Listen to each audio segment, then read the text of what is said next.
Hello, First Baptist Church.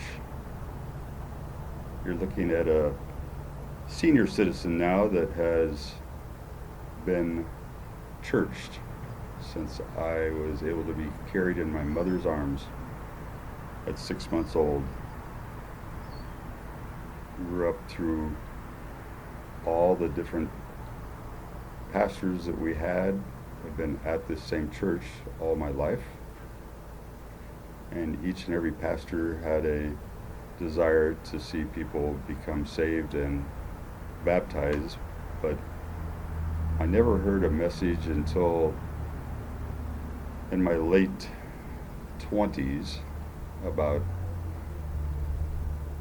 the love side of it, and the respect that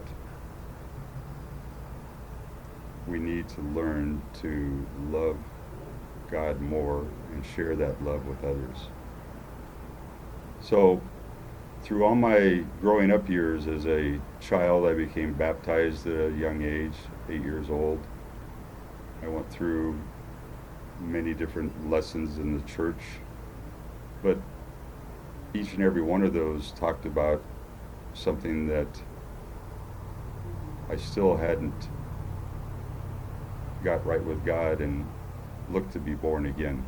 I'd I had a saving relationship in my head and a saving relationship in my beliefs in coming together with my other fellow Christians, but I didn't see any of us looking to deliver to others the message that we're supposed to be delivering. So I would have to say that in all those times, I was not born again, but I just believed that I was saved through all the different rituals that I'd went through. And in doing nothing about it, I just stayed on that path, and it continued to be fed by all the different pastors and all the different friends that we had in our church walk. But then one day you arise and you say, is this all there is? Is this what we are to be about? Is this what we are to be for God? Or is this what we're doing because of programs and institutions and other religious things, but they're not taking you to a new born again relationship with Jesus Christ? So I'm thankful that the message I heard one day sitting in the front pew of the church was a message that led me to rededicate in a way for the first time. I call it a rededication, but truly it was a born again moment to realize that what God has desired for Randy and what he desires for mankind is to be a person that shares and brings a message to people of the hope and the joy and the peace that he has planned for them. But first you have to understand that we've broken God's laws, that we need to repent, we need to ask for forgiveness, and that's that born again moment that you have with Jesus Christ and God.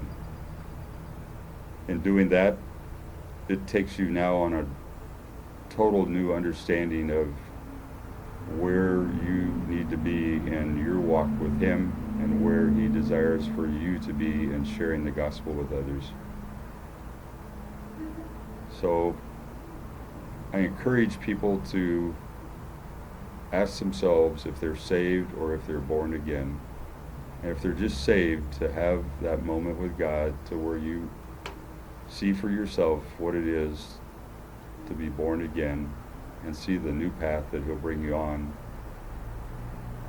And so this day, I thank God for continuing to work with me in a way that showed me the direction that he desired for me to go. And I pray for the years that he gives me going forward, that I'm going to be an instrument for him, that I'll be able to show his love and his mercy, his righteousness to those that yet to seek him.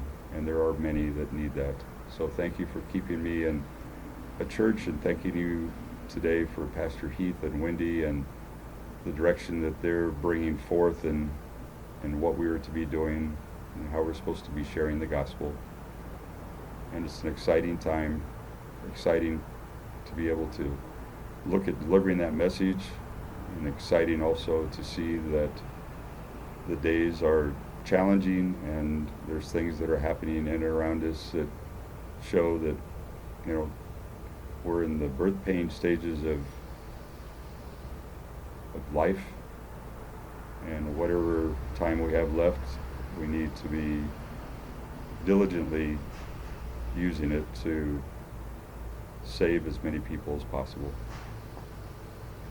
So thanks be to God for taking a sinner and bringing the Son Jesus Christ to me in such a way that I have that born again relationship, and I look forward to each and every day going forward and what that can mean for him.